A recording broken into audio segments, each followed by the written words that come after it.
Let's Talk Health. I'm Dr. Amanda Morelli. I'm a naturopathic doctor, and I host this live Q&A to answer your health questions. So you guys ask me your questions, put them in the comment box, and I will respond to them. I usually have a different topic that I just talk about every night, so feel free to comment on tonight's topic or ask me something else, and I will be able to answer it for you. So I decided tonight we're going to talk about weight loss, or more so with difficulty with losing weight, what you can do. I get a lot of people that ask me that, whether that be in person, at work, or just online as well. So we'll talk about weight loss.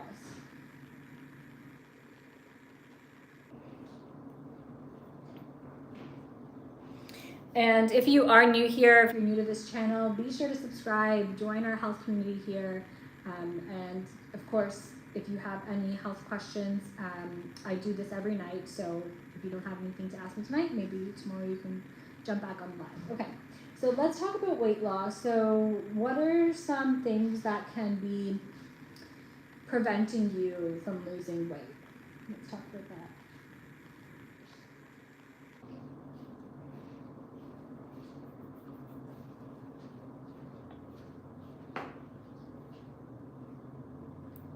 From losing weight. Okay, so we'll talk about kind of a couple of things. I mean, the main things we're going to think about are diet and exercise, and we'll talk about some other things too. So one thing could be is that you are not active enough. So what we call that is sedentary. That's the term for that. So if you're not active enough, and then you're not burning enough calories, and you're consuming too many calories, and then your basal metabolic rate, which is how many calories your body burns at rest. If there's too many calories coming in, not enough going out, no balance, then you can have difficulty with losing weight. So that would be not active enough, or the other thing would be a high calorie intake versus low output, kind of what I mentioned there. So those are some things to, just like general things that when we think about weight, like how to balance weight or how to lose weight, people talk about calories. Basically that's how much you're consuming through your diet. So if you're having a really high calorie intake and then you're not burning off enough calories, then you're going to be in excess, a caloric excess, and then you'd be gaining weight. Whereas we want to be in a caloric deficit, which means you are going to be burning more than you're consuming, and then that will help with weight loss. So those are just some things, like general points, but we're going to talk about some other things that maybe you don't think about that can be contributing to why you're not losing weight. So if anybody's just hopping on this live stream, welcome. I'm Dr. Amanda, naturopathic doctor. This is our live Let's Talk Health Q&A. So you guys ask me your questions, put them in the chat. I really do appreciate all the questions we got over the past couple of weeks. I've been doing this nightly. So feel free to ask any questions that you are wondering about in terms of health. So I'm gonna just erase this and we'll talk a little bit more.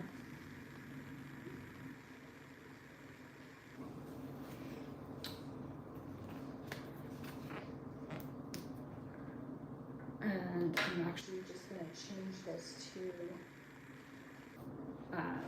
now weight gain. So what can cause weight gain? So let's talk about hormones, because hormones play a big role in the body and why they can cause weight gain. So one thing you want to think about is the hormone insulin. And we're going to also think about, in regards to insulin, we'll think about things like blood sugar as well, so your blood glucose. So you can have something called insulin resistance, and insulin resistance can lead to weight gain or can lead to difficulty with losing weight. So if you're trying to lose weight and it's stubborn weight loss, and you've tried doing a healthy diet and you're trying to exercise, why aren't you losing weight? It could be insulin resistance. So basically what that means is your body is having difficulty with balancing out your blood sugar, and then you're left with a higher than normal blood sugar, and your body's not responding well to the hormone insulin. So that's a common thing, insulin resistance. I'll just write that there. So you'd want to look into your insulin levels. Just do a blood check it on a blood test, see what your insulin levels are like, and if you have insulin resistance, then we can talk about that. So that's one thing we'll talk about a little bit in terms of tips. The other one you want to look at is cortisol. So if you have high cortisol, you're very stressed, it can lead to high cortisol, burnout. Basically, with high cortisol, you can get like a swollen, puffy face. You can have skin discoloration, like hyperpigmentation. You can get things like skin tags. A lot of these things can be a sign of high cortisol, sometimes even insulin resistance as well. And what's happening here is your body is just under stress, so it's not thinking about weight and metabolism, it's in that fight or flight response. So that's something you'd want to work on improving or looking at. You can check cortisol in your blood, you can check it through your saliva, you can check it through dried urine. There's so many ways to check it. And basically it's going to tell you what your cortisol is like throughout the day and know if it's high or low. So we'll talk about cortisol as well. And then the other hormones would be your, what we call your sex hormones. So that's like estrogen, testosterone, progesterone. Now, males and females have estrogen and testosterone, just so people know.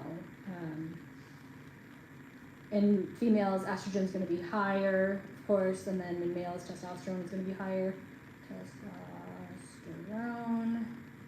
So this is something you'd want to look at too. So if you have like low testosterone, you could notice that you have difficulty like losing fat. Sometimes what you could, in males, you could have a low testosterone and a little bit of a higher estrogen, and then your body is going to be storing more fat. And that's where you could notice maybe you're not as muscular, even if you're trying to exercise. So that's something to keep in mind if you're having difficulty with weight loss. Checking out your hormones, see what these hormones are looking like, and yeah, going from there. So, okay, so that, I'll talk about this a little bit more, but I just wanted to say hi to anybody that's just joining us, and welcome to Let's Talk Health, our live health Q&A. This is where we answer your health questions. So I'm Amanda, I'm a naturopathic doctor. And what we do here is you guys ask me your questions, put in the chat, I answer them for you. I've had great response and great feedback on this channel, so thank you all for subscribing and joining our health community here.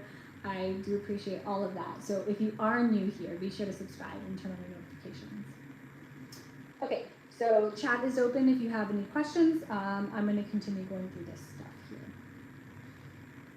Okay, so if there is insulin resistance, what can we do for that?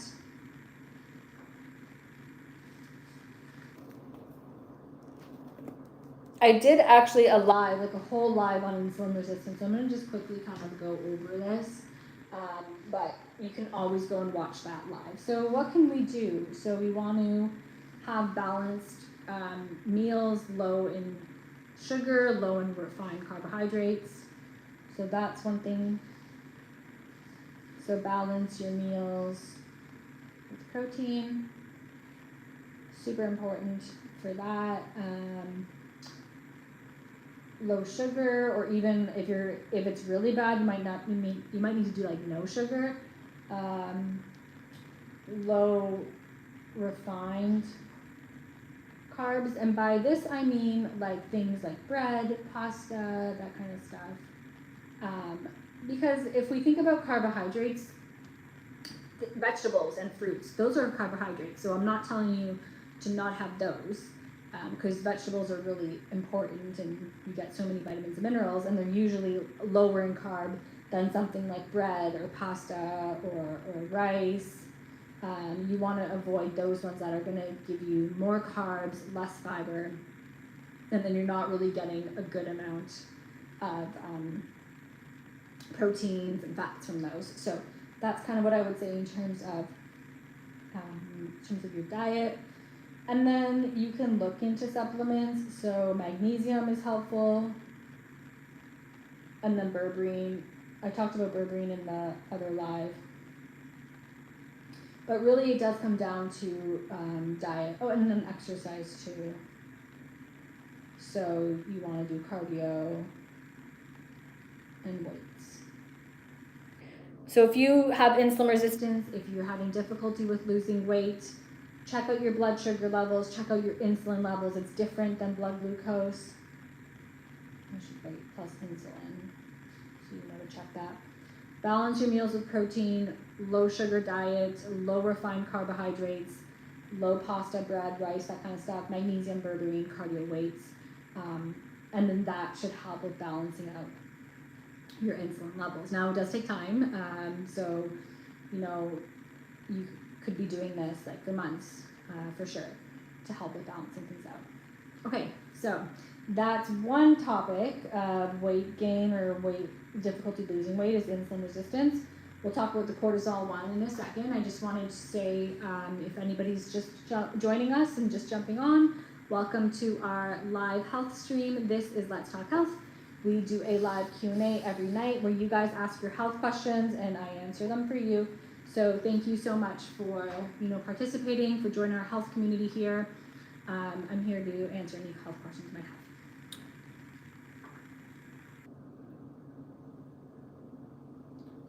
I read an article today talking about dead butt syndrome. Is this a real thing? I'm not too sure exactly. From sitting down too long. Oh, sitting down too long? Yeah, so it weakens the muscles.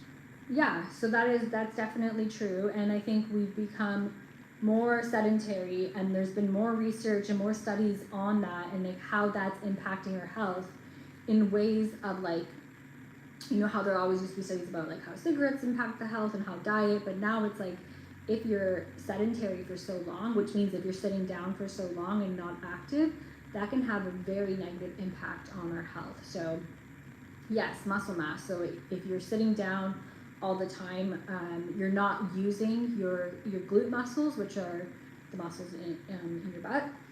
They're gonna get flat. They're gonna get weakened. You're not gonna be utilizing them as you would if you were walking around. Same with the rest of your body. So it's definitely true that can have an impact on your health, not only just on your muscular health, but on your mental health. If we're not getting up and walking around enough, if we're not outside and we're constantly just stuck to our screens and working at a desk, that can impact your overall mental health too. Your weight, so for sure, for weight, definitely sitting too long. But yeah, thanks for the question. If you have a follow-up question, if you wanted something else clarified, just feel free to drop it in the chat. And of course, if you are new here, be sure to subscribe and join our community. I've had a diagnosed pinched nerve at L5. All they've done to this point is 3 rounds of shots called nerve blocks. Nothing's worked. What should I do?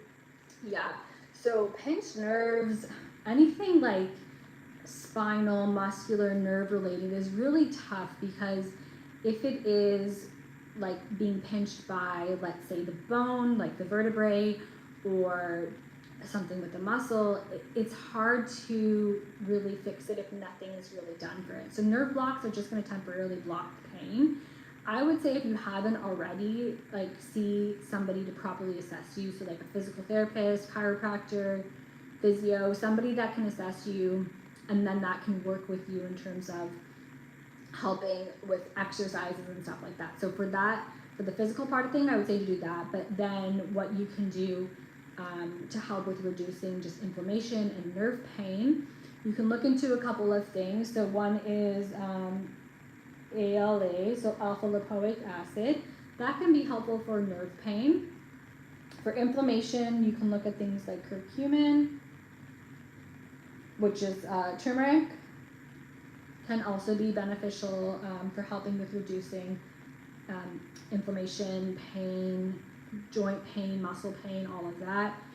Magnesium is also really good because it can help with like loosening up muscle tension. So you have to think about not only is there the nerve there, but there's all the muscles around it. So you just need to help the body relax. Those are the supplements I would say like looking into. And then you want to do topical therapy. So like hot cold therapy.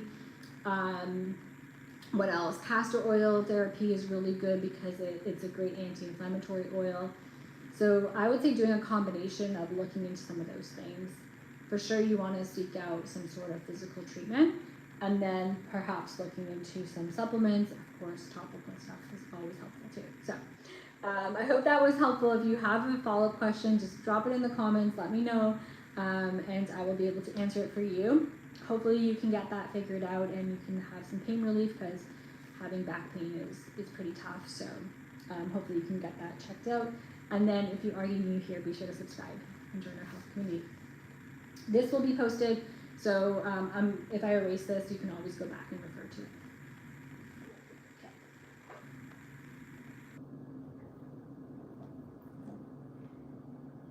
How effective is red yeast rice for circulation? My leg is falling asleep constantly. So red yeast rice has been studied more for high cholesterol. I'm not too sure in regards for its effectiveness for circulation.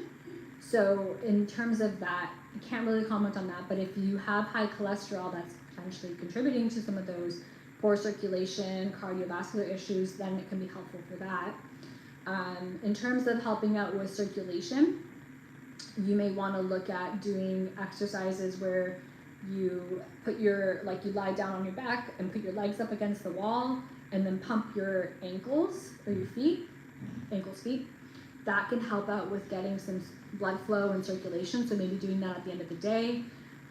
If you're somebody that's on your feet often, or even if you're sitting, I guess, at a chair often, using compression socks to help back with blood flow. So that can be very beneficial as well. I would also say to get it checked out too. Of course, like you want to see what is causing this poor circulation. Is there something going on with the veins? Could it potentially be like low iron? These things can lead to low circulation. So I would say getting that checked out. What else? Exercise for sure can help out with circulation. And then there is a herb called ginkgo biloba, that can help with circulation. Now, whenever I talk about herbs and stuff, like it's not medical advice. You want to make sure that those herbs are safe for you. So just check with your healthcare provider about that.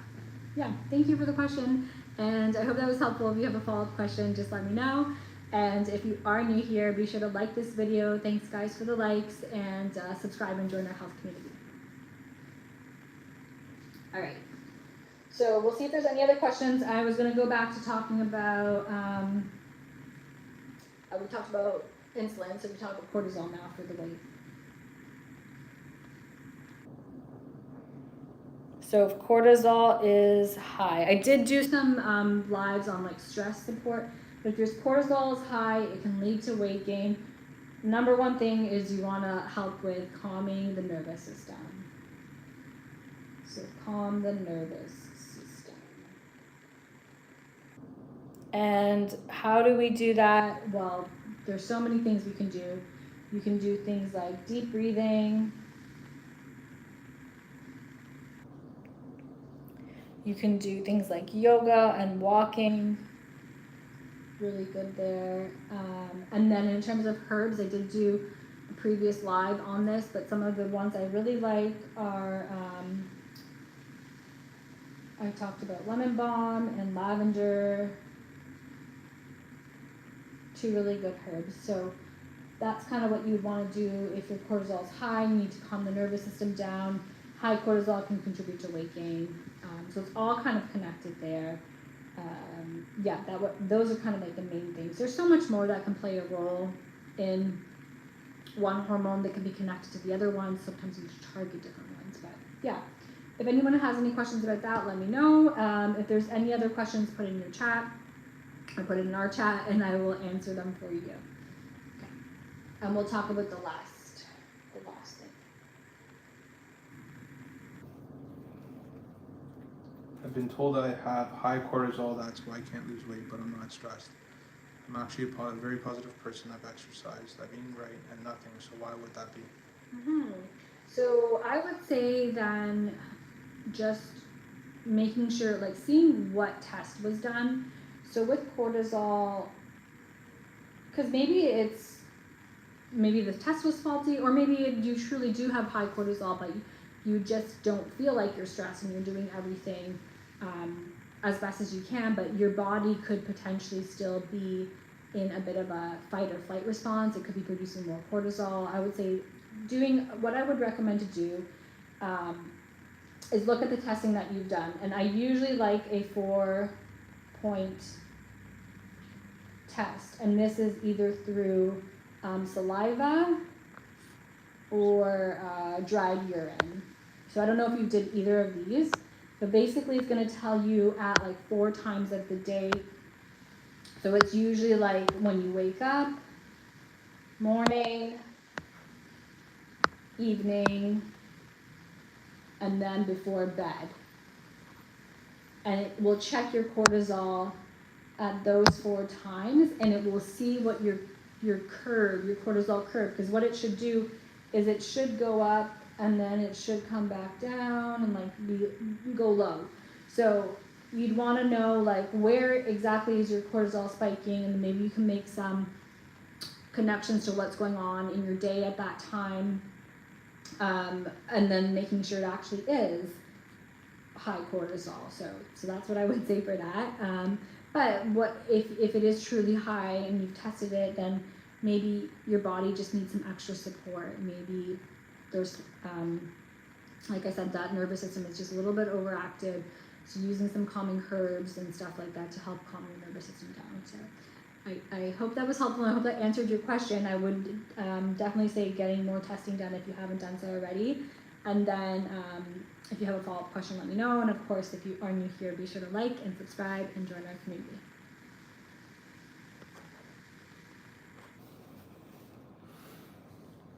Okay. So that was good that we mentioned a little bit more about cortisol. We can definitely do another talk one day on talk about it a little bit more too. So what else? The other thing that I was going to say is if you have low testosterone, so you could be storing more fat, so you can have low muscle mass.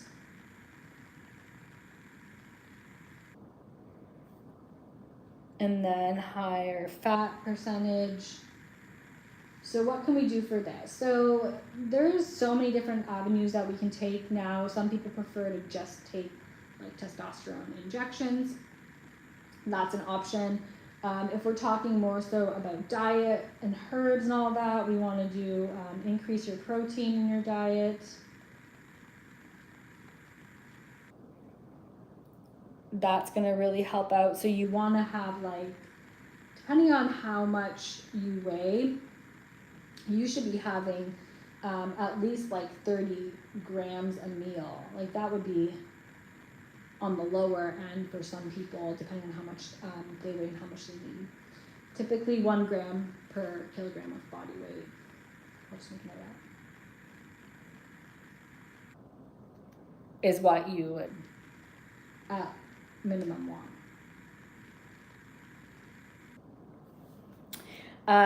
Things like zinc can be beneficial. So zinc can be really helpful. Also maca root can help. Ashwagandha. Those are 2 herbs that can be beneficial. And then of course you want to do strength training. Like it's still going to help, even if you're noticing maybe you're not experiencing the gains that you wanted to. It can still help, and maybe you just need to get somebody that can help you with more knowing exactly what to do. But yeah, so that's what I would say for testosterone. So let me know if there's any questions about that, and I will answer them for you.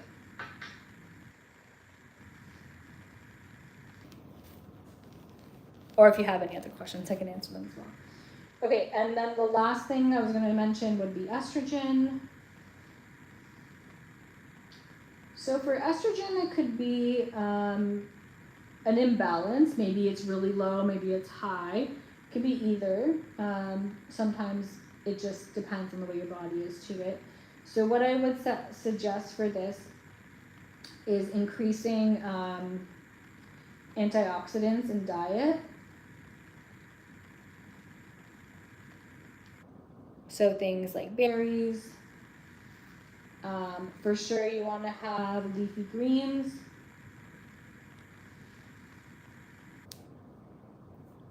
Flax, those are going to be some good things that can help out with balancing out estrogen. So, yeah, but we can definitely do another talk about, if people are more curious about this, we can talk more about it at another live.